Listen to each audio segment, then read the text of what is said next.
Hello friends, ತಮಗೆಲ್ಲರೂ ಕೂಡ ಜ್ಞಾನಕಾಶಿ ಅಕಾಡೆಮಿಗೆ ಸ್ವಾಗತ. ಈ ಒಂದು ಕ್ಲಾಸ್ನಲ್ಲಿ 9ನೇ ತರಗತಿಯ ಚತುರ್ಭುಜಗಳು ಚಾಪ್ಟರ್ಗೆ ಸಂಬಂಧಿಸಿದ ಮುಂದುವರೆದ ಕಾನ್ಸೆಪ್ಟನ್ನು ಈ ಒಂದು ಕ್ಲಾಸ್ನಲ್ಲಿ ಡಿಸ್ಕಸ್ ಮಾಡೋಣ. ಹಿಂದಿನ ಒಂದು ಕ್ಲಾಸ್ನಲ್ಲಿ ಎಕ್ಸಸೈಸ್ 8.1 ಮತ್ತು ಅದಕ್ಕೆ ಸಂಬಂಧಿಸಿದ ಪ್ರಮೇಯ ಮತ್ತು ಎಕ್ಸಾಂಪಲ್ಗಳನ್ನು ಸಾಲ್ವ್ ಮಾಡಿದ್ವಿ. ಚಾನಲ್ನ ಪ್ಲೇ ಲಿಸ್ಟಲ್ಲಿ ಹೋಗಿ ಚೆಕ್ ಮಾಡಿ ನೋಡ್ಬೋದು. ಇವಾಗ ಮುಂದುವರೆದು ಚತುರ್ಭುಜಗಳಿಗೆ ಸಂಬಂಧಿಸಿದ ಮಧ್ಯಬಿಂದು ಪ್ರಮೇಯ, ಈ ಒಂದು ಕಾನ್ಸೆಪ್ಟ್ ಮೇಲೆ ಬರುವಂಥ ಪ್ರಮೇಯಗಳು ಮತ್ತು ಎಕ್ಸಾಂಪಲ್ಗಳನ್ನು ಈ ಒಂದು ಕ್ಲಾಸ್ನಲ್ಲಿ ಡಿಸ್ಕಸ್ ಮಾಡೋಣ. ಅದಕ್ಕೂ ಮುಂಚೆ ಈ ಚಾನಲ್ಗೆ ನೀವೇನಾದರೂ ಹೊಸಬರಾಗಿದ್ದರೆ ದಯವಿಟ್ಟು ನಮ್ಮ ಚಾನಲ್ಗೆ ಸಬ್ಸ್ಕ್ರೈಬ್ ಮಾಡ್ಕೊಳ್ಳಿ.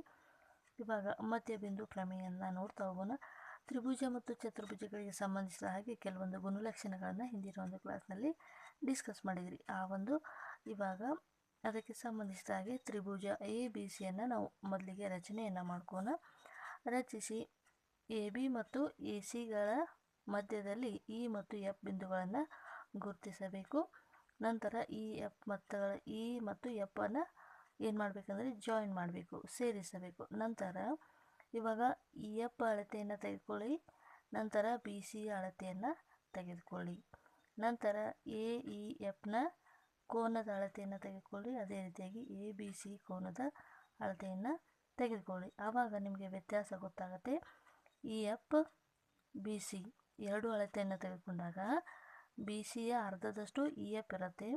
ಅದೇ ರೀತಿಯಾಗಿ ಆ್ಯಂಗಲ್ ಎ ಇ ಎಫ್ ಮತ್ತು ಎ ಬಿ ಸಿ ಅಳತೆ ಏನಾಗಿರ್ತವೆ, ಎರಡೂ ಕೂಡ ಒಂದೇ ಆಗಿರ್ತವೆ. ಯಾಕಂದರೆ ಎ ಬಿ ಒಂದು ಛೇದಕ, ಅಂದರೆ ಛೇದಕದ ಒಂದೇ ಬದಿಗೆ ಇರುವಂತಹ ಕೋನಗಳೇನಾಗಿರ್ತಾವಪ್ಪ ಅಂದರೆ ಅನುರೂಪ ಕೋನಗಳಾಗಿರ್ತವೆ. ಇವು ಒಂದಕ್ಕೊಂದು ಸಮಾನವಾಗಿರ್ತವೆ. ಇ ಎಫ್ ಎನ್ನುವಂಥದ್ದು ಬಿ ಸಿಗೆ ಸಮಾನಾಂತರವಾಗಿರ್ತದೆ. ಈ ಒಂದು ಕಾನ್ಸೆಪ್ಟ್ ಮೇಲೆ ಪ್ರಮೇಯಗಳು ಯಾವ ರೀತಿಯಾಗಿ ಬರ್ತವೆ ಅಂತ ಡಿಸ್ಕಸ್ ಮಾಡೋಣ. ಪ್ರಮೇಯ 8.9. ಈ ಒಂದು ಪ್ರಮೇಯ ಏನು ಹೇಳುತ್ತೆ ಅಂತ ನೋಡೋಣ. ಒಂದು ತ್ರಿಭುಜದ ಯಾವುದೇ ಎರಡು ಬಾಹುಗಳ ಮಧ್ಯಬಿಂದುಗಳನ್ನು ಸೇರಿಸುವ ರೇಖಾಖಂಡವು ಮೂರನೇ ಬಾಹುಗೆ ಸಮಾನಾಂತರವಾಗಿರುತ್ತದೆ ಎನ್ನುವಂಥದ್ದು ಪ್ರಶ್ನೆಯಾಗಿದೆ. ಏನಂತ ನೋಡಿ, ಪ್ರಮೇಯನ ಮೊದಲಿಗೆ ಅರ್ಥ ಮಾಡ್ಕೊಳ್ಳಿ. ಇವಾಗ ಎ ಬಿ ಸಿ ಡಿ ಎನ್ನುವಂಥದ್ದು ಒಂದು ತ್ರಿಭುಜ ಇದೆ. ಈ ತ್ರಿಭುಜದ ಎರಡು ಬಾಹುಗಳು ತಂದಿದ್ದಾರೆ. ಒಂದು ಎ ಬಿ ಆಗಿರಲಿ, ಒಂದು ಎ ಸಿ ಆಗಿರಲಿ. ಈ ಎರಡು ಬಾಹುಗಳ ಮಧ್ಯಬಿಂದುಗಳನ್ನು ಸೇರಿಸುವ ರೇಖಾಖಂಡ ಅಂದರೆ ಇ ಎಫ್ ಎನ್ನುವಂಥದ್ದು ಮೂರನೇ ಬಾಹುಗೆ ಸಮಾನಾಂತರದಲ್ಲಿರುತ್ತದೆ. ಎ ಬಿ ಸಿ ಡಿ ಒಂದು ತ್ರಿಭುಜದ ಎರಡು ಬಾಹುಗಳಂದರೆ ಎ ಬಿ ಮತ್ತು ಎ ಸಿ, ಅವುಗಳ ಮಧ್ಯಬಿಂದು ಅದನ್ನು ಸೇರಿಸಿರುವಂಥ ರೇಖಾಖಂಡ ಮೂರನೇ ಬಾಹುಗೆ ಸಮಾನಾಂತರವಾಗಿರುತ್ತದೆ ಎನ್ನುವಂಥದ್ದು ಪ್ರಮೇಯ ಆಗಿದೆ. ಇವಾಗ ಈ ಒಂದು ಪ್ರಮೇಯವನ್ನು ನೋಡಿದಾಗ ತ್ರಿಭುಜ ಎ ಇ ಎಫ್ ಮತ್ತು ತ್ರಿಭುಜ ಸಿ ಡಿ ಎಫ್, ತ್ರಿಭುಜ ಎ ಇ ಎಫ್ ಮತ್ತು ತ್ರಿಭುಜ ಸಿ ಡಿ ಎಫ್ ಎರಡು ತ್ರಿಭುಜಗಳೇನಿರ್ತಾವಪ್ಪ ಅಂದರೆ ಸರ್ವಸಮವನ್ನು ಹೊಂದಿದ್ದಾವೆ. ಯಾವ ರೀತಿಯಾಗಿ ಸರ್ವಸಮ ಹೊಂದಿದ್ದಾವೆ ಅಂದಾಗ, ಇಲ್ಲಿ ಎ ಸಿಯ ಮಧ್ಯಬಿಂದು ಎ ಎಫ್ ಆಗಿದೆ, ಎ ಸಿಯ ಮಧ್ಯಬಿಂದು ಎಫ್ ಆಗಿದೆ. ಅದಕ್ಕಾಗಿ ಎ ಎಫ್ಗೆ ಸಮಾನಾಂತರವಾಗಿ ಸಿ ಎಫ್ ಇರುತ್ತೆ. ಅದೇ ರೀತಿಯಾಗಿ ಎ ಸಿ ಮತ್ತು ಸಿ ಡಿ ಎರಡೂ ಕೂಡ ಸಮಾನವಾಗಿರ್ತವೆ. ಮತ್ತು ಈ ಒಂದು ಕೋನಗಳು ಏನಪ್ಪ ಅಂದರೆ ಈ ಒಂದು ಕೋನ ಕೂಡ ಸಮನಾಗಿರ್ತದೆ. ಅದೇ ರೀತಿಯಾಗಿ ಶೃಂಗಾಭಿಮುಖ ಕೋನಗಳು ಕೂಡ ಸಮನಾಗಿರ್ತದೆ. ಆದ್ದರಿಂದ ಬಾಹು ಕೋನ ನಿಯಮವನ್ನು ಎರಡು ತ್ರಿಭುಜಗಳು ಸರ್ವಸಮತೆಯನ್ನು ಹೊಂದಿರೋದ್ರಿಂದ ಈ ಎರಡು ತ್ರಿಭುಜಗಳು ಏನಾಗಿರ್ತವೆ ಅಂದರೆ ಸರ್ವಸಮತೆಯ ನಿಯಮವನ್ನು ಹೊಂದಿರ್ತವೆ. ಅದೇ ರೀತಿಯಾಗಿ E F is equal to D F ಇರುತ್ತೆ, E F is equal to D F ಇರುತ್ತೆ. ಅದೇ ರೀತಿಯಾಗಿ B E is equal to A E ಇರುತ್ತೆ, B E is equal to A E ಇರುತ್ತೆ. ಯಾಕಪ್ಪ ಅಂದರೆ ಇಯು ಎ ಬಿಯ ಮಧ್ಯಬಿಂದು ಆಗಿದೆ. ಜೊತೆಗೆ ಇಲ್ಲಿ ಡಿ ಸಿ ಕೂಡ ಸಮಾನವಾಗಿರ್ತದೆ. ಓಕೆ, ನೆಕ್ಸ್ಟ್ ಇವಾಗ ಬಿ ಸಿ ಡಿ ಇಯನ್ನು ನಾವು ತೆಗೆದುಕೊಂಡಾಗ ಇದು ಒಂದು ಸಮಾಂತರ ಚತುರ್ಭುಜವಾಗಿದೆ. ಯಾಕಪ್ಪ ಅಂದರೆ ಇದರ ಅಭಿಮುಖ ಬಾಹುಗಳು ಈ ಒಂದು ಸಮಾಂತರ ಚತುರ್ಭುಜ ತನ್ನಬೇಕಾದ್ರೆ ಎರಡು ಜೊತೆ ಬಾಹುಗಳು ಅದರ ಅನುರೂಪ ಬಾಹುಗಳು ಏನಾಗಿರ್ತಾವೆ ಅಂದರೆ ಸಮಾನವಾಗಿರ್ತವೆ ಮತ್ತು ಸಮಾನಾಂತರವಾಗಿರ್ತವೆ. ಆದ್ದರಿಂದ ನಾವು ಬಿ ಸಿ ಡಿ ಇಯನ್ನು ಒಂದು ಸಮಾಂತರ ಚತುರ್ಭುಜ ಅಂಥೇಳಿ ಕರಿತೀವಿ. ಅದೇ ರೀತಿಯಾಗಿ ಇ ಎಫ್ಗೆ ಸಮಾನಾಂತರವಾಗಿ ಬಿ ಸಿ ಇರ್ತದೆ. ಇ ಎಫ್ ಎನ್ನುವಂಥದ್ದು ಬಿ ಸಿಯ ಅರ್ಧದಷ್ಟು ಇರ್ತದೆ. ಓಕೆ, ಇವಾಗ E D E F is equal to 1/ED. ನೋಡಿ, EDಯ ಮಧ್ಯಬಿಂದು ಎಫ್ ಆಗಿರುತ್ತೆ. EDಯ ಮಧ್ಯಬಿಂದು ಎಫ್ ಆಗಿರುತ್ತೆ. ಜೊತೆಗೆ ಈ ಎಫ್ ಎನ್ನುವಂಥದ್ದು ಬಿ ಸಿಯ ಅರ್ಧದಷ್ಟು ಇರ್ತದೆ. ಬಿ ಸಿ ಎನ್ನುವಂಥದ್ದು EDಗೆ ಸಮಾನಾಂತರವಾಗಿದೆ. ಅದಕ್ಕಾಗಿ ಇ ಎಫ್ ಎನ್ನುವಂಥದ್ದು ಬಿ ಸಿಯ ಅರ್ಧದಷ್ಟಿದೆ ಅಂದಾಗ ED ಅರ್ಧದಷ್ಟು ಇ ಎಫ್ ಅಂತ ಇರುತ್ತೆ. ಅದಕ್ಕಾಗಿ E F = 1/2, ED = 1/2 B C ಅನ್ನೋದನ್ನು ನಾವು ಇಲ್ಲಿ ಗಮನಿಸ್ತಾ ಇದ್ದೀವಿ. ನೆಕ್ಸ್ಟ್ ಪ್ರಮೇಯನ ನೋಡೋಣ. ನೆಕ್ಸ್ಟ್ ಪ್ರಮೇಯ 8.10. ಇದು ಏನಂತ ಹೇಳುತ್ತೆ ಅಂತ ನೋಡೋದಾದರೆ, ಒಂದು ತ್ರಿಭುಜದ ಒಂದು ಬಾಹುವಿನ ಮಧ್ಯಬಿಂದುವಿನ ಮೂಲಕ ಎಳೆದ ರೇಖೆಯು ಮತ್ತೊಂದು ಬಾಹುವಿಗೆ ಸಮಾನಾಂತರವಾಗಿದ್ದು ಮೂರನೇ ಬಾಹುವನ್ನು ಅರ್ಧಿಸುತ್ತದೆ ಎನ್ನುವಂಥದ್ದು ಈ ಒಂದು ಪ್ರಮೇಯ ಇದೆ. ಇವಾಗ ಒಂದು ತ್ರಿಭುಜದ ಒಂದು ಬಾಹುವಿನ ಮಧ್ಯಬಿಂದುವಿನ ಮೂಲಕ, ಇವಾಗ ಎ ಬಿ ಸಿ ಎನ್ನುವಂಥದ್ದು ಒಂದು ತ್ರಿಭುಜ ಇದೆ.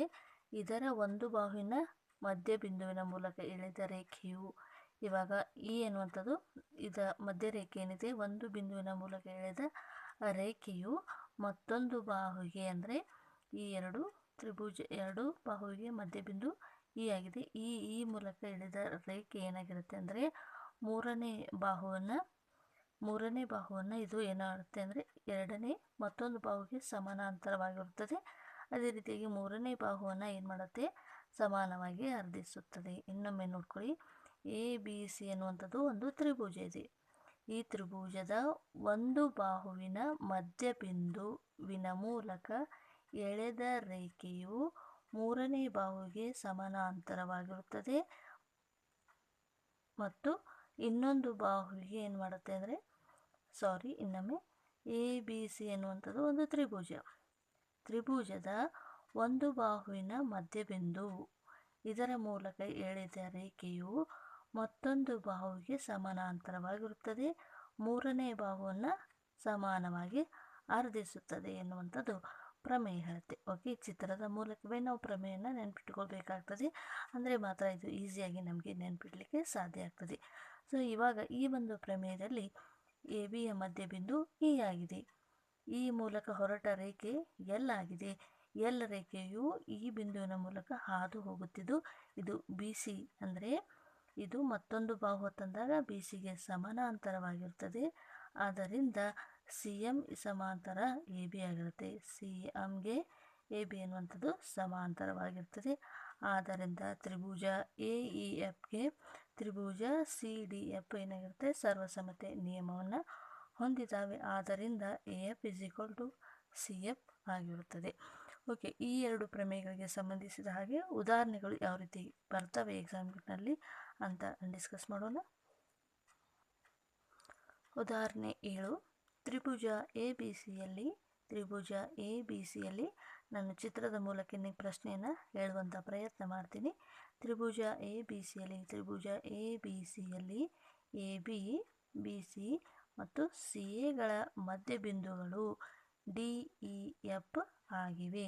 ಈ ಒಂದು ತ್ರಿಭುಜದ ಮಧ್ಯಬಿಂದುಗಳು ಡಿ ಇ ಎಫ್ಗಳು ಆಗಿವೆ. ಇವುಗಳನ್ನು ಸೇರಿಸಿ ಆವಾಗ ತ್ರಿಭುಜ ಎ ಬಿ ಸಿಯು 4 ಸರ್ವಸಮ ತ್ರಿಭುಜಗಳಾಗಿ ವಿಭಾಗವಾಗುತ್ತದೆ ಎಂದು ತೋರಿಸಿ. ಇವಾಗ ಎ ಬಿ ಸಿ ಎನ್ನುವಂತಹ ತ್ರಿಭುಜ ಇದೆ.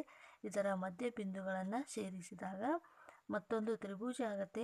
ಸೊ ಈ ಒಂದು ತ್ರಿಭುಜದಿಂದ ಎ ಬಿ ಸಿ ತ್ರಿಭುಜ ಎನ್ನುವಂಥದ್ದು 4 ಸರ್ವಸಮ ತ್ರಿಭುಜಗಳಾಗಿ ವಿಭಾಗಿಸುತ್ತದೆ ಎನ್ನುವುದನ್ನು ನಾವಿಲ್ಲಿ ತೋರಿಸ್ಬೋದು. ಓಕೆ, ಪರಿಹಾರವನ್ನು ನೋಡೋಣ. ತ್ರಿಭುಜ ಎ ಬಿ ಸಿಯ ಬಾಹುಗಳಾದ ಎ ಬಿ ಮತ್ತು ಬಿ ಸಿಯ ಮಧ್ಯಬಿಂದು ಡಿ ಮತ್ತು ಇ ಆಗಿವೆ. ಹಾಗಾದರೆ ಪ್ರಮೇಯ 8.9 ಪ್ರಕಾರ ಡಿ ಇಗೆ ಎ ಸಿ ಎನ್ನುವಂಥದ್ದು ಸಮಾನಾಂತರದಲ್ಲಿರುತ್ತದೆ. ಅದೇ ರೀತಿಯಾಗಿ ಡಿ ಎಫ್ಗೆ ಸಮಾನಾಂತರವಾಗಿ ಬಿ ಸಿ ಇರ್ತದೆ, ಇ ಎಫ್ಗೆ ಸಮಾನಾಂತರವಾಗಿ ಎ ಬಿ ಇರ್ತದೆ. ಓಕೆ, ಈ ರೀತಿಯಾಗಿದ್ದಾಗ ಆದುದರಿಂದ ಎ ಡಿ ಇ ಎಫ್ ಮತ್ತು ಬಿ ಡಿ ಎಫ್ ಇ ಮತ್ತು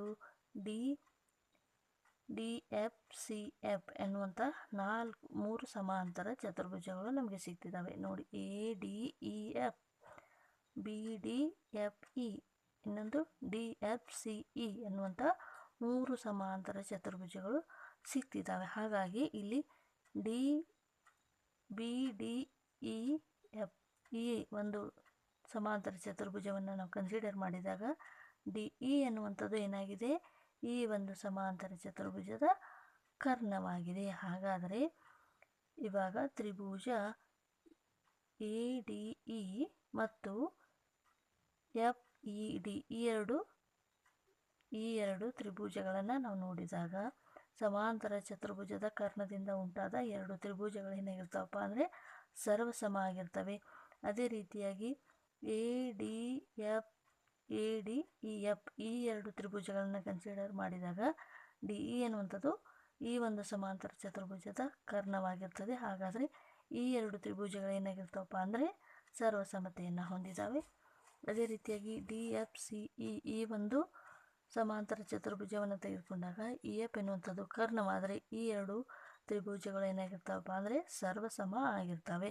ಹಾಗಾದರೆ ಈ ಒಂದು ಎ ಬಿ ಸಿ ತ್ರಿಭುಜದಲ್ಲಿ ಉಂಟಾಗಿರುವಂಥ 4 ತ್ರಿಭುಜಗಳು ಏನಾಗಿರ್ತಾವಪ್ಪ ಅಂದರೆ ಸರ್ವಸಮತೆ ನಿಯಮವನ್ನು ಹೊಂದಿದ್ದಾವೆ.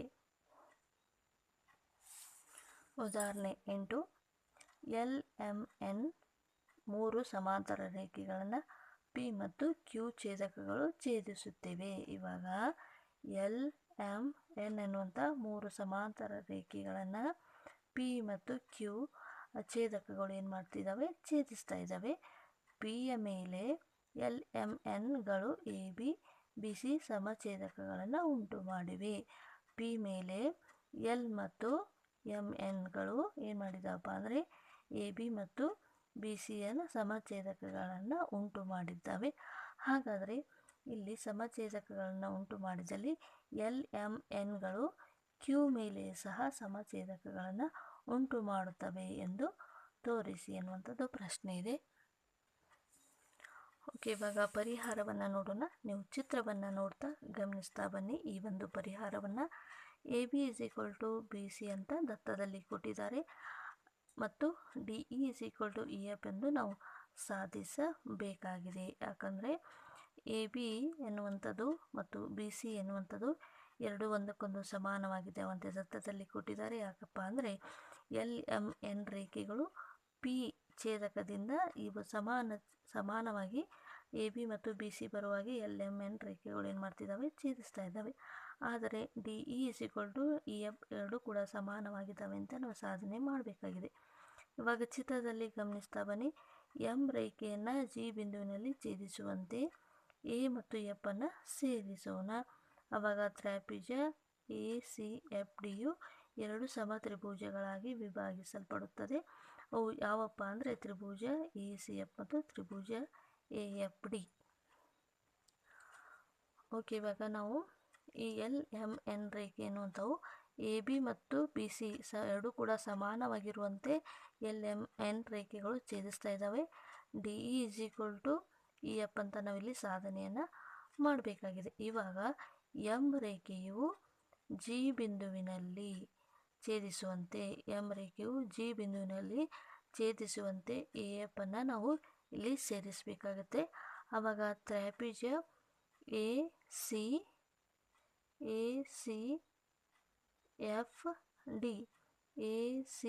ಎಫ್ ಡಿ ಎನ್ನುವಂಥ ಒಂದು ತ್ರಿಭುಜ ಸಿಗುತ್ತೆ. ಇದನ್ನು ಎ ಎಫ್ ಅನ್ನುವಂಥದ್ದು ಈ ತ್ರಿಭುಜವನ್ನು ಎರಡು ಏನು ಮಾಡುತ್ತೆ ಅಂದರೆ ಎರಡು ತ್ರಿಭುಜಗಳನ್ನಾಗಿ ವಿಭಾಗಿಸಲ್ಪಡುತ್ತದೆ. ಆ ತ್ರಿಭುಜಗಳು ಯಾವಪ್ಪ ಅಂದರೆ ಎ ಸಿ ಎಫ್ ಎನ್ನುವಂಥದ್ದು ಒಂದು ತ್ರಿಭುಜ ಆದರೆ ಇನ್ನೊಂದು ಎ ಎಫ್ ಡಿ ಎನ್ನುವಂಥದ್ದು ಇನ್ನೊಂದು ತ್ರಿಭುಜ. ಇವಾಗ ಎ ಸಿ ಎಫ್ನಲ್ಲಿ ಎ ಸಿಯ ಮಧ್ಯಬಿಂದು ಬಿ ಆಗಿದೆ. ಆದ್ದರಿಂದ A B is equal to B C ಆಗಿರುತ್ತದೆ.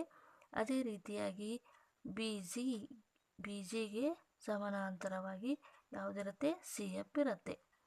ಬಿ ಜಿಗೆ ಸಮಾನಾಂತರವಾಗಿ ಸಿ ಎಫ್ ಇರುತ್ತೆ. ಯಾಕಪ್ಪ ಅಂದರೆ ಎಮ್ಗೆ ಸಮಾನಾಂತರವಾಗಿ ಎನ್ ಇದೆ. ಆದ್ದರಿಂದ ಎ ಎಫ್ ಎನ್ನುವಂಥದ್ದು ಜಿಯ ಮಧ್ಯಬಿಂದು ಆಗಿದೆ. ಎ ಎಫ್ಗೆ ಜಿ ಏನಾಗಿದೆ, ಮಧ್ಯಬಿಂದು ಆಗಿದೆ. ಆದ್ದರಿಂದ A C is equal to ಏನಾಗಿರುತ್ತೆ, ಜಿ ಎಫ್ ಆಗಿರುತ್ತೆ. ಆದ್ದರಿಂದ ತ್ರಿಭುಜ ಎ ಎಫ್ ಡಿನಲ್ಲಿ ಎ ಎಫ್ ಎನ್ನುವಂಥದ್ದು ಮಧ್ಯಬಿಂದು ಜಿ ಆಗಿದೆ. ಅದೇ ರೀತಿಯಾಗಿ G E is equal to A D ಆಗಿರುತ್ತೆ. G E is equal to